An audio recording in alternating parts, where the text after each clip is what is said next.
fa inna dhalika haramun la yajuz, kwani jambo kama hili ni haramu, halifai. Wa huwa dalun ala i'jabi as-sakhir bi nafsihi, na hili jambo lajulisha kwamba yule mwenye kudharau anaingiwa na ujbu na kujiona katika nafsi yake. Wa asa an yakuna al-masquru bihi khayran min as-sakhir wa huwa al-ghalib wal-waqi', na huenda kwamba yule mwenye kudharauliwa akawa ni bora kuliko yule hata mwenye kumdharau. Na hivi ndivyo inavyofanyikana na ndivyo ilivyokuwa aghlabiyan, na ndivyo inavyokuwa katika waqi'.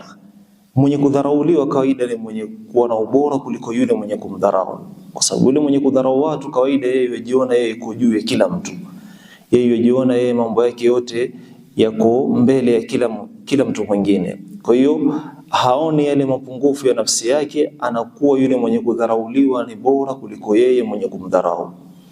Fa inna as-sukhriyata la taqa'u illa min qalbin mumtali'in min masawi al-akhlaq, kwani madharau hayatoki isipokuwa kwa moyo ambao kwamba umejaa tabia ambazo kwamba ni mbovu.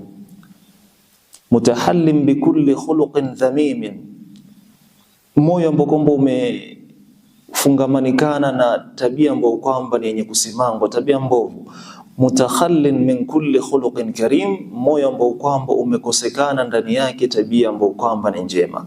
Walihadha qala an-nabiy sallallahu alayhi wasallam, bihasabi imri'in min ash-sharri an yahqira akhahu al-muslim, kwa kiwango cha Muislamu kwa Muislamu mwenzake katika shari ni kwamba awe ni mwenye kumdharau ndugu yake Muislamu. Allah subhanahu wa ta'ala akasema, wala talmizu anfusakum ay la ya'ib ba'dukum ala ba'd wallamzu bilqawli walhamzu bilfi'l, watu wasiaibishane baadhi yao kwa baadhi nyingine, imma kwa mazungumzo ambao kwamba ni al-lamz wala talmizu, walhamz ama kwa vitendo mkawa ni wenye kuaibishana baadhi yenu kwa baadhi nyingine.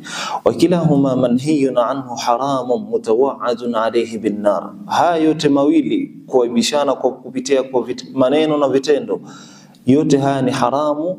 Allah subhanahu wa ta'ala amewaandalia moto wenye kufanya mambo kama haya, kama qala ta'ala, wailun likulli humazatin lumaza.